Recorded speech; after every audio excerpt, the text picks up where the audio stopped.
Hello, it's 9 p.m. in RTD. It's time to English New Edition for tonight headlines. We have the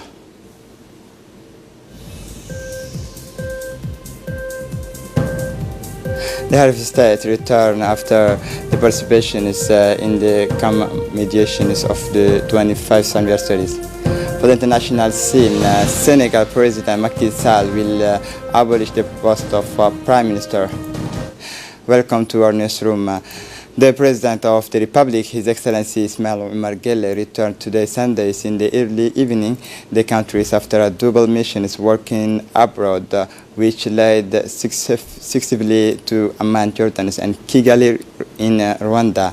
In Amman, the first leg of this trip abroad, President Guelleh took part in the work of a World Economic Forum dedicated to the vast regions of Middle East and North Africa.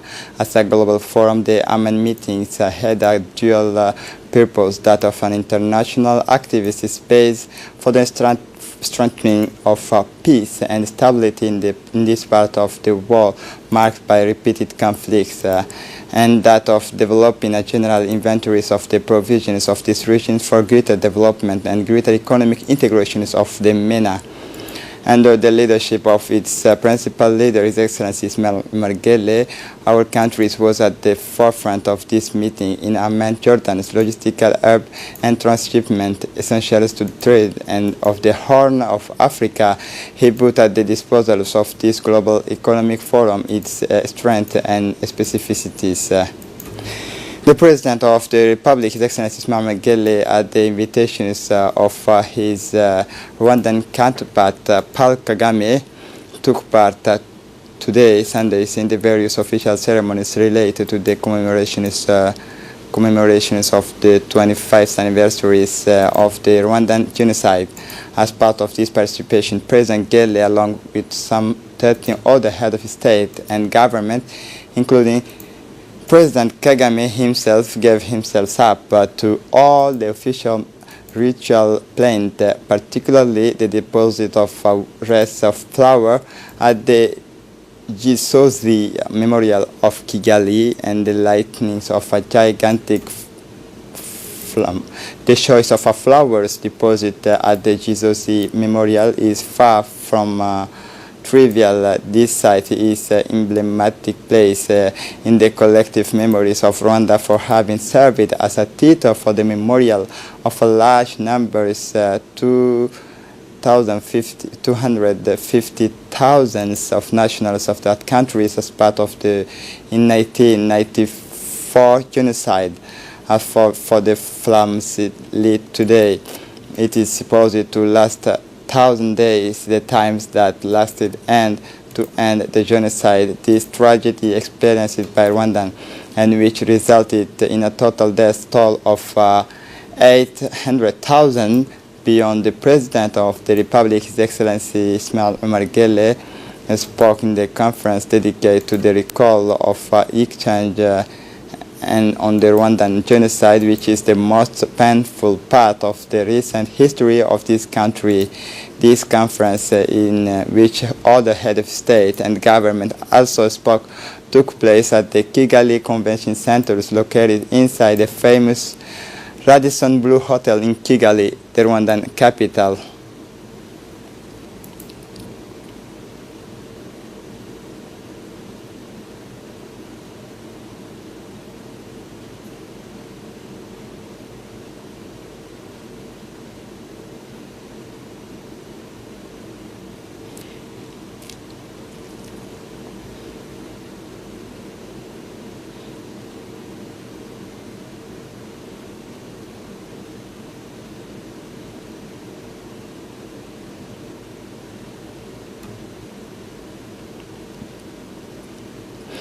In a very noteworthy address on this occasion, the chairman of the group, Ismail Omar Guelleh, first thanked President Kagame for his invitation. He said in his speech that Rwanda has to pay high prices because of the deadly madness of every people.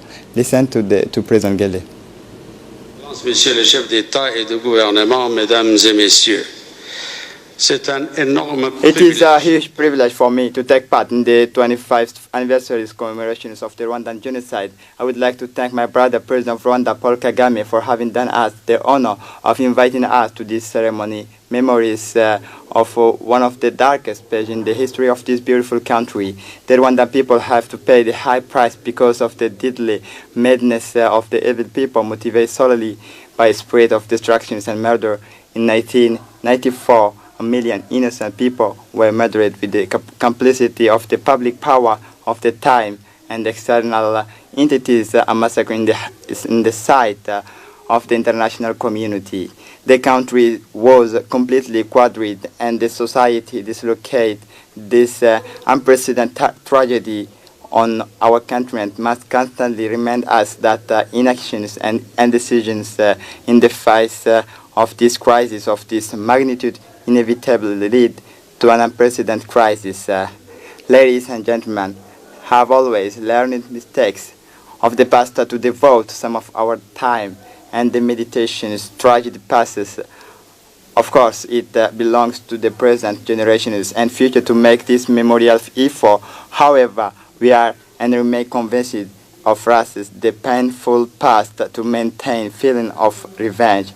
Rwanda and its people have demonstrated the opposite. In 25 years, the country has built a solid image of national coordination and social cohesion under the enlightening leadership of President Paul Kagame. Indeed, the processes of justice and reconciliation have made it possible to lay the foundations for a tolerant and progressive society, where the path traveled by these countries broader in 2 decades. Rwanda and cites as an example of good governance and champion of technology and information and communication in Africa, and an emerging country that create promising prospects. Who would have imagined this development after a devastated genocide? The head of state continued his speech by reminding that today Rwanda and its people are cited as an example of good governance, champion of information technology and communications in Africa, and emerging countries with very promising perspective. We listen to the head of state. Le Rwanda est cité un exemple de bonne gouvernance, de champion des Excellency, technologies ladies de and gentlemen, l'information. we come to Kigali today to express our solidarity and sympathy with the Rwandan people, his government, and his people in brotherly countries, President of Paul Kagame. You feel with pride and sympathy by the hardships you had to endure, which was superhuman. In Africa, our dear continent, we were compelled to promote the architectures of peace, to consolidate the process of stabilization of the countries in crisis, and to continue our remarkable work by the institutions of the continent and the African Union. We are several African countries which are in full process of transformations for create sustainable development and environment security for the people and as prosperity to share it. It is the conditions to avoid the repetitions of the drama that lived Rwanda elsewhere. It is our continent. I would like to take this opportunity to think of all the families of the genocide victims of the Tutsi in Rwanda and tell them how much we sympathize with them during this momentous moment of remembrance and memory, and greet all the soldiers of peace, men and women under the aegis of United Nations and African Union sacrifices their life to promote peace, and we are deeply in solidarity with the peoples. At the end of this conference, the Minister of Foreign Affairs and International Cooperation, spokesperson of the government, Mahmoud Ali Yusuf, gave us an interview in which he retorted the main event that marked the day and return to the Rwandan-Djibouti relations, which is a good thing. The launch of the new e-visa counters was held this morning at Djibouti International Airport under the patronage of the Minister of Interior, Hassan Omar Mohammed, as part of the Better Migration Management Regional Program funded by the European Union and German Federal Ministry for Economic Cooperation and Development and executed by International Organization for Migration.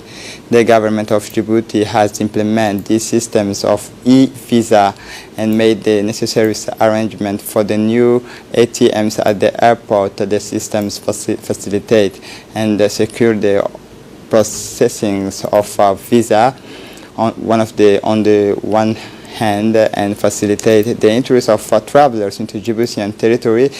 On the other hand, the launch of these new windows will ensure consistent visa access and approval around the world to facilitate full integrations with immigration and border management systems. Now tourists and investors, wherever they are and at any times, will be able to apply for and be granted a transit and short stays visa 19 days.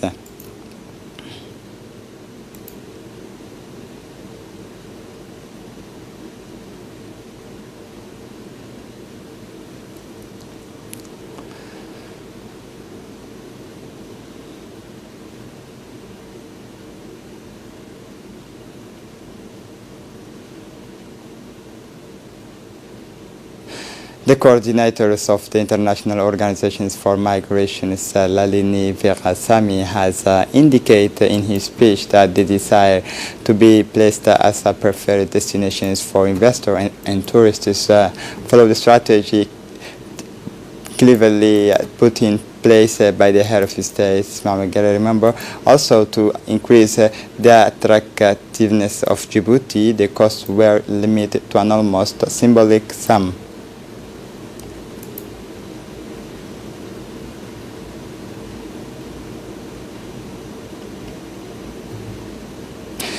The General Director of the National Police, Abdullahi Abdi Farah, has insisted this desire to be placed as a preferred destination for investors. He said tourists follows the strategy put in place by the head of state, Ismail Guelleh. Remember also to increase the attractiveness of Djibouti. The costs were limited to an almost symbolic sum, he said. For his part, the Minister of Interior, Hassan Omar Mohammed, has indicated the reorganizations of the immigrations all of the border police at Djibouti International Airport will undoubtedly smooth the long Djibouti becomes the 11th countries on the African continent to acquire these e-visa platforms. It is therefore clear that this is one more step of our country in its effort to meet international standards in many countries. On 4 April 2019, the association Defeat Autism Djibouti organizes evenings in Djibouti Kempeski Palace on the occasions of the World Days of Awareness of Autism. The purpose of this evening is to raise public awareness of the problems of autism and inclusive education of children who suffer from disorders of social interactions and communication. Autism is developing so rapidly in the Republic of Djibouti as everywhere else. In September 2018, strong of 50 members, the association Defeat Autism Djibouti, the majority of parents who have had difficulties in finding specialized structures and who have come together to work for appropriate care, including school structures for children with autism organized by this association with the financial support of the national sponsors CNSS, Bank, Kempeski Palace Hotel, Rotary Club C, and the Birds of Paradise, the Chamber of Commerce. The Ministry of Housing, Planning and Environment has organized this morning at the People's Palace climate finance training workshop and green backgrounds for the climate for banking sector. And the workshop was chaired by the Secretary General of the Ministry of Housing, Planning and Environment, Dean Abdullah Omar, and the Director in charge of Environment and Sustainable Development, Hussein Rirash, have taken part by all responsible banks including the Director of Economic Development Fund of Djibouti, Mr. Ali Daoud. Through this sensitization workshop, the Ministry of Housing, Urban Planning and Environment, in its capacity as a focal point of the Green Climate Fund, saw the need to set up such programs for a better understanding of financing issue and especially access to the fund. The fight against climate change requires the mobilization of local actors. It is crucial to encourage local financial institutions to change their financing practices in the fight against climate change. The Executive Secretariat for the Reforms of Administration, SECRA, organized this morning a workshop on the introductions of the declarations of service to citizens at the headquarters of the prefectures of Djibouti. The event was chaired by the Executive Secretary in charge of the reforms of administration, Mohamed Awale, the prefect of the city of Djibouti, Mr. Osman Bilegire, the director of the National Institute of Administration. The purpose of this training is for within the framework of the head of state's visions of initiating establishing of administrative governance that is more accessible to the populations and more sustainable for social and economic development. The government has taken some steps to overcome the issue by starting the democratization process of the citizen service statement, which could be a good way to highlight the government effort to meet citizens' expectations and develop agents of the administration's culture oriented on the quality of service. In his speech on the spot, the Executive Secretary in charge of the reforms of administration, Mohamed Awale, declared that the process of generalizing the adoption of the declarations of service to the citizens is a very important mission. For this mission to be successful, there must be considerable effort in involving the political authority to make the appropriate of the declarations of service to citizens effective in the administration structure, he said. For the international scene, Senegal President Macky Sall decided Saturday to endow Senegal with a presidential regime by abolishing the office of Prime Minister. The head of state will have a direct grip on the directions of public policies 4 days after the start of his second term. President Macky Sall decided on Saturday to begin reforms of the institutions of Senegal to remove the office of Prime Minister to establish a presidential type of regime. The Senegalese president considers appropriate to consider the level of offices of Prime Minister to be himself is in direct contact with the administration levels responsible for the implementation of his policies, said live on television. Current Secretary General of the Republic, Maxime John Simon India, is the president who defines himself as a social liberal. On Saturday, renewed his prime ministers for 47 months, Mohamed bin Abdallah Dioms, and instructed him to form a government lightened and he focused on the essential mission of the state. This is it for the news. Thanks for watching us.